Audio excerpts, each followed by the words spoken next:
They had come to celebrate the reopening of one of railroading's most distinguished legacies, the Union Depot in St. Paul, Minnesota.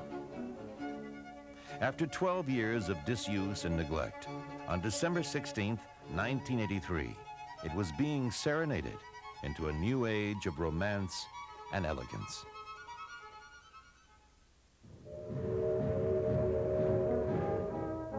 The story of Union Depot is drawn from a time when 1,000 passenger trains barreled over the northern prairie, from village to town and city. Since the Civil War, the great transcontinentals had transformed the Northwest from Minnesota to the Pacific into a vast empire. James J. Hill, with his great Northern and Northern Pacific railroads, was the empire builder. He considered his railroads and the people living alongside them as co-partners in the wealth of the regions they both occupied. The prosperity of one, he said, should mean the prosperity of both. Both did prosper. The mile-long freight carried the grains, ores, lumber, fuels, and machines that built a nation. The passenger train moved its people and mail. Your attention, please. The Milwaukee Road afternoon Hiawatha is now departing on track 18. A town's depot was its gateway and signature to the world beyond, as important as its tallest church. Track 17 for Wilmer, Fargo, Minot. The crown of the great Northwest was St. Paul's Union Depot. Overlooking the Mississippi, the river which first gave life to the Minnesota capital, the railroad and depot made it a city. At its busiest during the Second World War, Union Depot received and dispatched 150 trains a day. But even as the majestic structure seemed as vigorous and permanent as the people and railroads it served, its future was threatened. The family car, interstate and airliner of the 1950s, eroded the popularity of rail travel and the need for depots, small and grand. I say business started to slack off in the early 60s. It was a sad day when you left out the door that last day, even though... Warren Copy sold tickets for the last passenger train to pull out of Union Depot and was there when, in April 1971, the giant concourse and lobby were locked up. Amtrak, the pared-down federal passenger service, had bypassed Union for more Spartan facilities elsewhere. Copy recently walked through the yard, which during his 36 years at the depot boasted 21 tracks, 7 crossings, and 120 switches.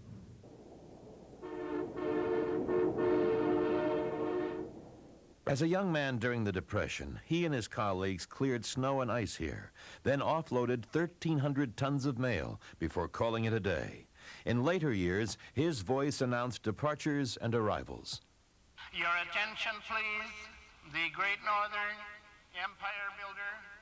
Now I can remember the steam engines going out of here. The train, they had a Canadian mountaineer, what they called, would go out in the summertime, go up through Lake Louise and pull about 22 cars out of here with people.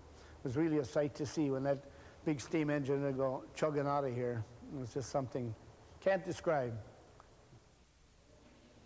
Warren Copy had returned to talk about the old days with some of the others who had kept the depot humming and whose lives had become tied to its history. Oh, this is terrific, The ticket office over there. The Namakaga went up into... I came here, but... That was before my time. Oh! Sorry, that would have been in the evening before, but I don't think you were running on the last. No, it didn't make it last. I know the Empire and North Coast. Their excitement was rekindled, for although the trains would never return, the old monarch was being recoronated by the same spirit of enterprise that had built it some 60 years earlier. A great city is great because it has a sense of history, it has a sense of adventure. This adventure would create a world-renowned colony of elegant restaurants, galleries, boutiques, and offices. It would be called Union Depot Place.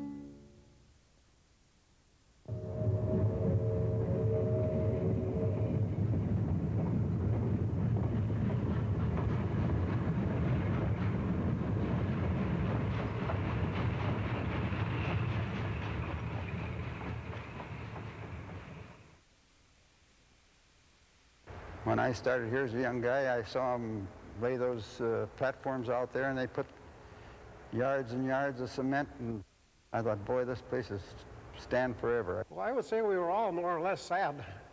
In my estimation, through the years, we had a pretty good place to work. Malin Gary and Harold Carlson worked a combined 92 years at Union Depot. They began while it was still under construction.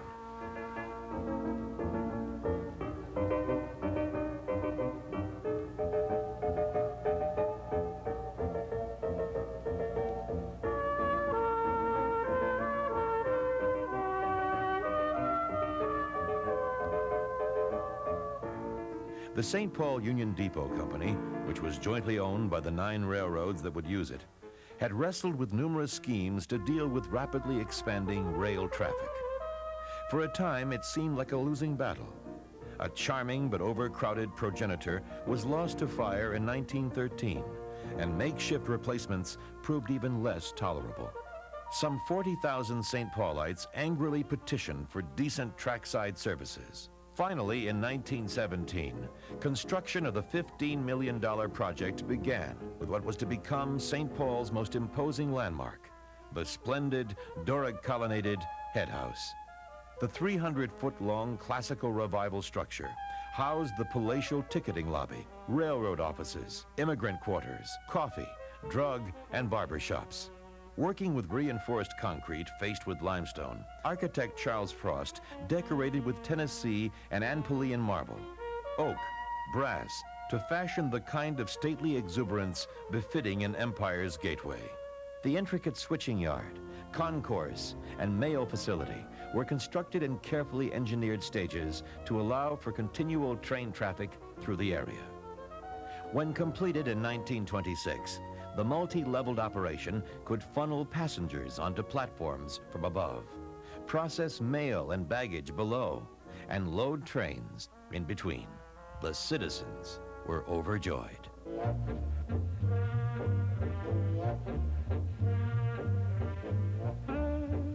During the Depression, boy, I'm telling you, that if you had a job, you were lucky. That's a part of my life I just soon forget, because you just had to watch, everybody was looking for your job. Around the clock each day through the Depression and Second World War, some 500 men offloaded, sorted, and routed the mail to the proper trains, trucks, and conveyors. It was hard work during hard times, but about the only grousing you'd hear concerned the milk train. Enough tightly sealed cans to fill 8 dairy trucks. Some of this cream, when it came in, would be maybe a week to 10 days old.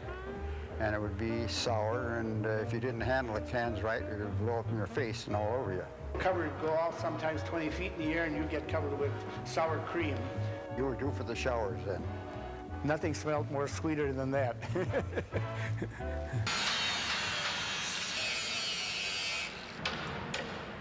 The arrival of construction crews at Union Depot in the summer of 1983 seemed to recall the urgent pulse of earlier eras. Captains of industry, farmers, salesmen, mothers, politicians, and 3 presidents came here. When you walk down on the track with the steam and the temperature, you couldn't hardly see where you were going, almost had to feel your way. And one of those engines would come by, and quite often the steam would come out, and you'd find yourself ducking back from the train to keep it from either burning you or getting you wet. James Rideau supervised an ever-ready platoon of up to 60 redcaps for 15 of his 38 years at the depot. He and colleagues like Godfrey Rawlings saw our luggage from train to taxi, regardless of season or how we dressed. The best tipper that we had was a gentleman named Charlie Ward, who was connected with Brown and Bigelow. Mr. Ward always wanted to be sure that everyone knew his name, so he tipped so that you would remember it. I would say the middle-class people was the best tippers. They seemed to understand that people had to make a living, and they were considerate of them because they seemed to know what they were going through. Of course, I never forget Mr. Statz, who was with Hotel Laurie. He had a habit of coming down with handfuls of quarters. And as you would say something to Mr. Stat, he'd hand you a quarter. So you'd say, "Good morning, Mr. Stat," and you got a quarter, and the fellow that got his bag got a quarter, and so forth. One day, one of the fellows says to him, "Oh, good morning, good morning, good morning, Mr. Stats." Mr. Stats says, "I'm sorry, only 1 quarter for I don't care how many good mornings." It's better to be an hour early to catch a train than a minute late, because they don't wait for nobody.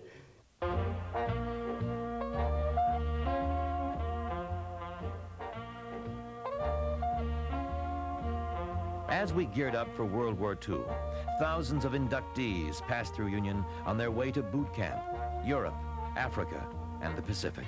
Many a times during the wartime, this depot was full. All the seats were taken, or benches, you know, and then almost standing room only. The servicemen especially, and, you know, were coming and going. Joe Watucky was a Navy man, Marion his war bride. Their farewells and reunions took place here, amongst 100 other teary embraces. Sad when you saw them coming with the big cast on their arms or on their legs during the war to travel like that. Many of them even rode in where the baggage was on the end of the train, or I mean of your coach, just for a seat to get home in a hurry. You never know. You'd never know if you were ever going to see him again. More often than not, he came home again. Might have bivouacked on the 3rd floor cots till the Winnipegger moved out the next day. He'd bring his kids back a few years later to look around and remember with him. They'd see the William B. Crooks and model layout, smell the shoe shine and check their watches. They'd witness the last of the great steam engines and count no less than 28 trains hustling in and out from 7 to 9 a.m. The Mid-Continent Special, Sioux Dominion and Badger, would share history with silk trains from the Orient, Zephyrs to Chicago, and Vista Domes through the Rockies. Their remarkable journeys brought us not only from point to point, but into legendary worlds of ever-changing landscapes and style. Visages which would be reflected in Union Depot's Renaissance.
The renovation of Union Depot was inspired by the kind of entrepreneurial robustness and elegance that James J. Hill had stamped on an earlier age.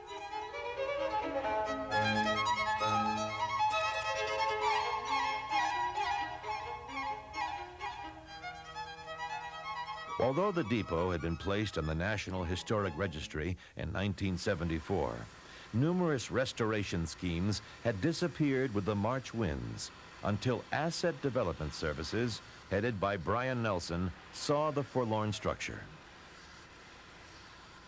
We felt that the depot in its unique setting could be a gateway to all of Lower Town, a magnificent building in its era, We felt with redeveloping it and bringing people back to the downtown urban areas, the depot works. It's an exciting space.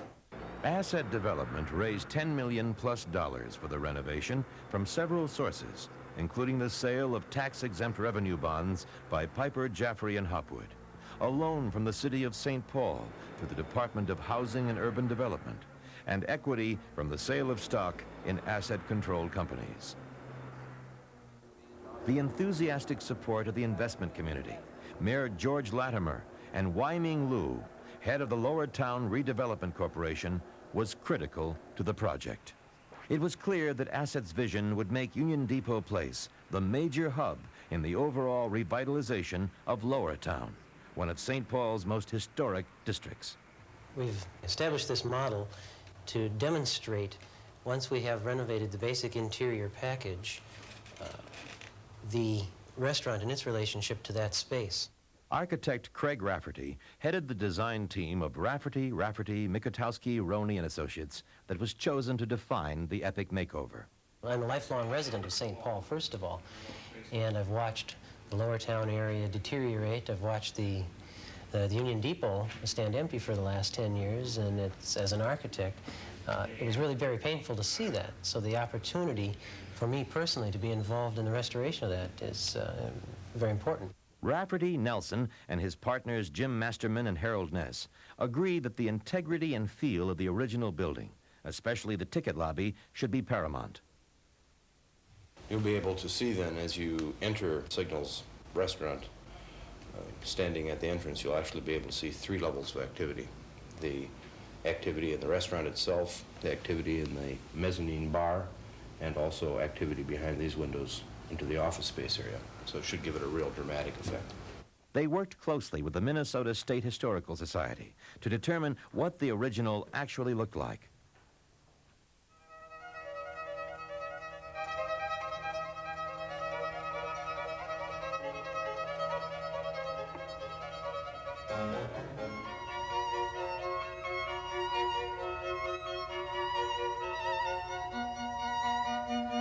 In this spirit, the depot's general contractor, the George J. Grant Company, returned to restore its 1920s masterpiece. These chandeliers are specially crafted copies of the originals, which have been lost to fluorescent lighting. The ticket windows, brass and plaster ornamentation of the old, have been preserved or reworked into the new. You're not recreating a museum in the sense that a historic landmark might be required to do. Rather, you're asked to put this back on the active rolls of buildings in the city, and as such, you're allowed to do things that make sense from an economic point of view.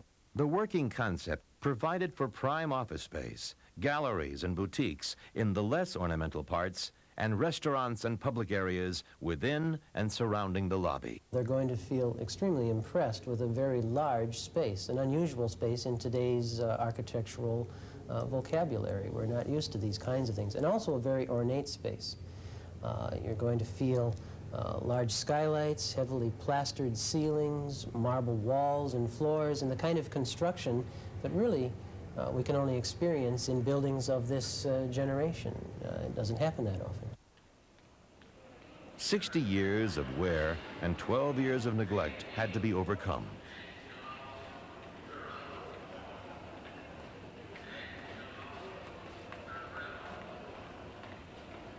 Your attention, please.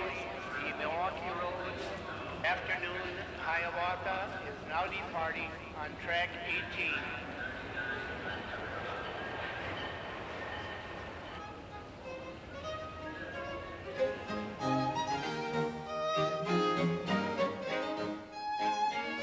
The roof, skylights, and windows had to be resealed, cleaned, and glazed. Everything was extensively overhauled as the first of Union Depot Place's new tenants prepared to move in.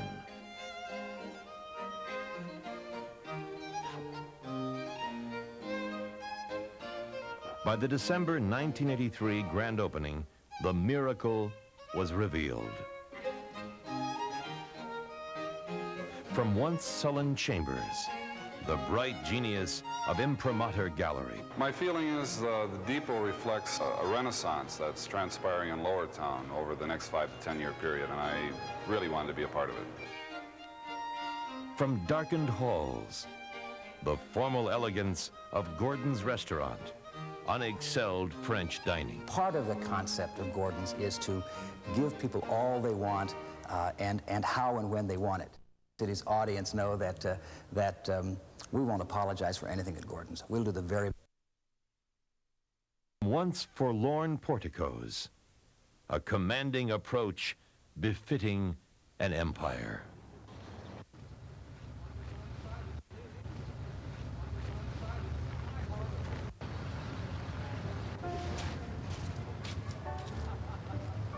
And from the grand lobby, an even grander new life. Signal's Restaurant, the mezzanine bar, and space for the lively arts. Old friends and new have reason to celebrate. This is what you call a real facelift, and I'm sure the depot would be proud of it itself now. It's hard to believe that the depot is here the way I knew it. You know, I mean, I never once dreamed it would stay the way it is. Just fantastic.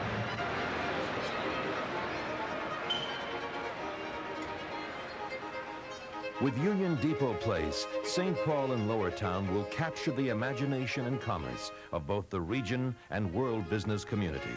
An exciting colony of markets, hotels, restaurants, artistic lofts, theaters, and homes is being fashioned here. As James J. Hill once said, the prosperity of one should mean the prosperity of both.